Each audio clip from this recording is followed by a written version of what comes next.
if you have not met this beautiful human next to me, this is Liz. I'm going to have Liz introduce herself and why she is awesome to you guys. Go for it. Hey, this is starting out to be really great. It's like we hit the live. We're both going like this, like we're on a deserted island. Like help, help. Good morning. We've been up a long time. Have you? Anyway, what up? I'm Liz Wilcox. If you haven't watched our previous episode and little tidbits, people basically call me the Fresh Prince of Email because I do email different. So my big claim to fame is I used to be an RV travel blogger. And when I decided to finally, do the thing they tell you to do and launch a digital course, I had 141 people on my wait list and I made 141 sales. So word got around on the internet streets and I ended up selling that blog to go all in to teach people how the heck I did that. So I think that's what we're going to talk about today. It is. So we have a lot of questions because what I think may have been just glossed over a little bit is that Liz is an expert in all things email and copywriting and like sales pages. And I'm just going to hype you up as much as need be because I think you're awesome. Okay. I thought when Caroline said, oh, she's an expert in blah, blah, I thought she was going to say like 90s pop culture and then I'd be able to like show off all my like nerdy stuff. And the 90s pop culture and all things in sync. Yeah. So before we get going, so I know there's a lot of email marketers. If you're like, oh, should I listen to Liz? I just like, let this be my like ultimate sales pitch for myself. Like no other email marketer is going to have an in-sync snow globe. Okay.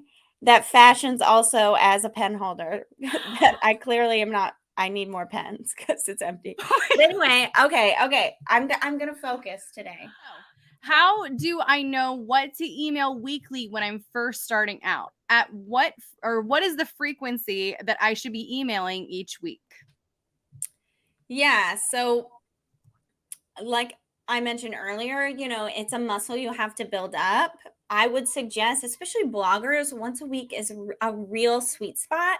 But if that scares you, just build the muscle once a month, once every 3 weeks, 2 weeks, 1 week.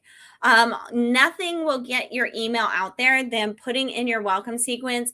I am going to send you an email every Tuesday. That's in my welcome sequence. I mentioned earlier, it's Tuesday. It's time to write a newsletter. It doesn't matter that I'm doing a flash sale. Like not everyone is on that wait list. And so there will be people that need that newsletter, right? So if you're having trouble committing, that will commit you. I promise. As far as what to put in there, hang on. There's a slide for that. I love that. You came prepared with the slide deck and everything. Yeah. So remember, like we're following the email staircase, follower, friend, customer. If we're really trying to turn these people into friends, like I was talking about, you only need a few things. So, and this will help spark some ideas. You have to show that you're invested in them. So saying things like, Gina said, oh, I'm loving this class today. Saying things like, oh, I just spent an hour learning how to write better emails for you. Or, oh, I just wrote a new blog post. That is showing that you are invested in your readers, right? It can be very simple. Share in a relatable way. When I was an RV travel blogger, I was not talking so much about Justin Timberlake. Okay, I swear. It wasn't relatable. My audience was mainly men in their 60s. So I was talking more about, AC/DC, Guns N' Roses. I was wearing bandanas versus the headband. I was still myself, but I was sharing more things that were relatable. I was sharing about camping, things like that, where now, I share behind the scenes of my business. And then just stay top of mind, which we've already mentioned. So in the newsletter, again, I think I already shared this slide, but just, writing a subject line for a friend, sharing a personal update. It doesn't have to be related to really anything. It's all about just sharing and being relatable. Okay.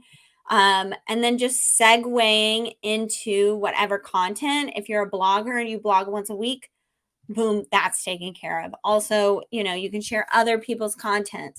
You can share like, hey, are you on my social media yet? You can reshare stuff. Yes. Oh my gosh. You do not have to create something new every week. Like, yeah, say it louder, right?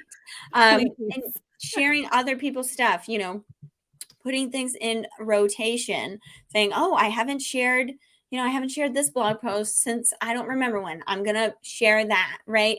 Sharing anything that you're learning is a good idea.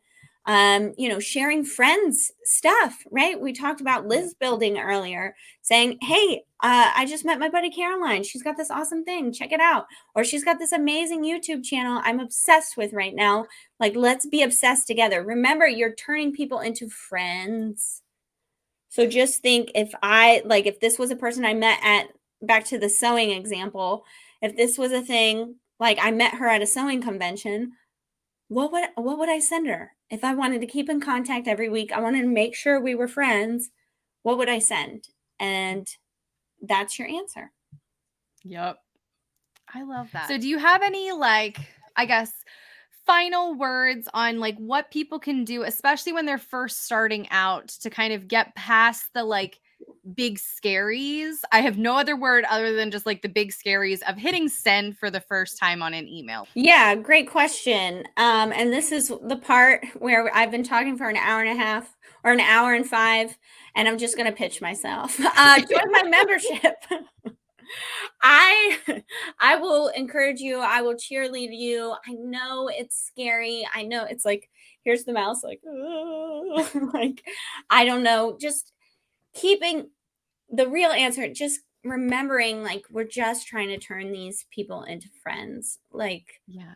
it doesn't have to be perfect, but again, thinking of them as real people, like, okay, even if you've only got a few people, like, okay, I know this person, or I want to get to know this person, right? It's the same with social media. When people comment, we're commenting for the first time, thinking of it as that, maybe even thinking of it as a social platform at first, if that helps you to hit send.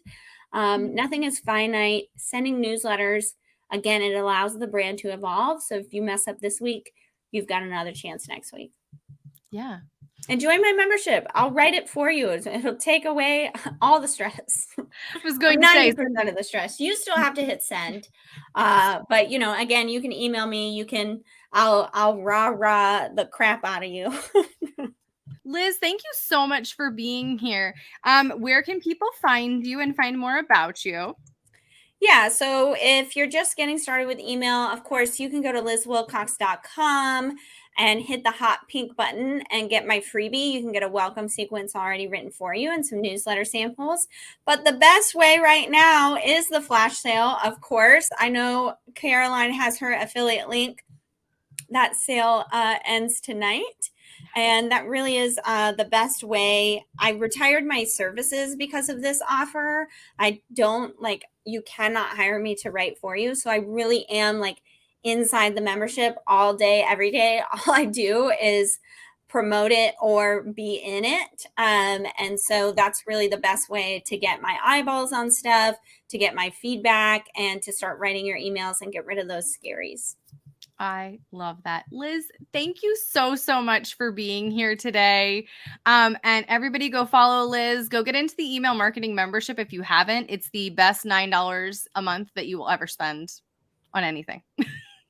I tend to agree. Thank you so much, Caroline. And thanks everybody for watching. I can't wait to see what you do with email. Bye, guys.